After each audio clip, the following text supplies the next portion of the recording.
নমস্কাৰ মোৰ মৰমৰ ছাত্ৰ-ছাত্ৰীসকল তোমালোক কেনে আছা আশা কৰোঁ তোমালোক ভালে আছা যিসকল ছাত্ৰ-ছাত্ৰীসকল ক্লাছ 9 পঢ়ি আছা অৰ্থাৎ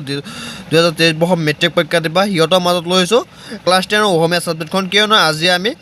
অসমীয়া ছাবজেক্টখনৰ পৰা তোমালোকক কেইটামান ইম্পৰ্টেণ্ট কুৱেশ্যন দেখাই যাম যিকেইটা কুৱেশ্যন তোমালোকৰ 2023 বৰ্ষৰ মেট্ৰিক পৰীক্ষা 100% কমন থাকিব আৰু সেইকেইটা কুৱেশ্যন তোমালোকৰ 2023 বৰ্ষৰ মেট্ৰিক পৰীক্ষাত আহিবই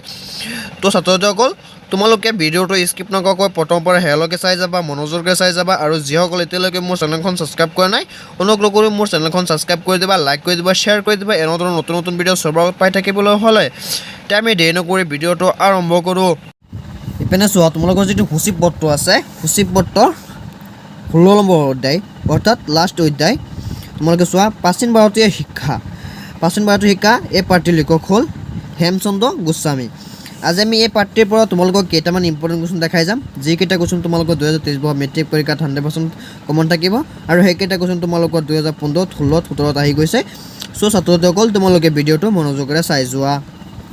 পেজ নম্বৰ দি আছে 116 ইয়াৰ পৰা চোৱা তোমালোকে লেখকৰ পৰিচয় হেমচন্দ্ৰ গোস্বামীৰ পৰিচয় দি আছে কি যে হেমচন্দ্ৰ গোস্বামীৰ একদম এক মাৰ্কৰ কুৱেশ্যন আহিব পাৰে এনেদৰে যে হেমচন্দ্ৰ গোস্বামীৰ কিমান চনত জন্ম হৈছিল তোমালোকে লিখিবা 1772 চনত গোলাঘাটৰ ওচৰৰ ডেকিয়ালত জন্ম হৈছিল তাই এইখিনি তোমালোকে এই লিখকৰ পৰিচয়খিনি শিকিলে গোটেইখিনি শিকিব পাৰিলে এই পাঠটিৰ পৰা যিকেইটা এক মাৰ্কৰ কুৱেশ্যন আহে 2023 মেট্ৰিক পৰীক্ষাত তোমালোকে অতি সুন্দৰভাৱে লিখিব পাৰিবা চব দি আছে তেওঁ দেউতাকৰ নাম দি আছে কোনটো কলেজত পঢ়িছিল আৰু ইয়াত দি আছে সবকেইটা দি আছে কবিতাৰ নামকেইটা দি আছে তোমালোকে এইখিনি শিকি ল'বা পেজ নম্বৰ 17 দি আছে তোমালোকে চোৱা ছাত্ৰ-ছাত্ৰীসকল ইয়াৰ পৰা শিকিবা প্ৰশ্নলিৰ পৰা শিকিবা 1 নম্বৰ চমুত্তৰ লিখা ইয়াৰ পৰা শিকিবা ক নম্বৰ কুৱেশ্যনটো তোমালোকে তক্ষশিলা বিশ্ববিদ্যালয়ৰ 3জন প্ৰখ্যাত ছাত্ৰৰ নাম লিখা পাছত দিছে তোমালোকে খ নম্বৰ কুৱেশ্যন শিকিবা খ নম্বৰটো নহয় গ নম্বৰটো আৰু ক নম্বৰটো শিকিবা পাছত শিকিবা তোমালোকে ঙ নম্বৰ কুৱেশ্যনটো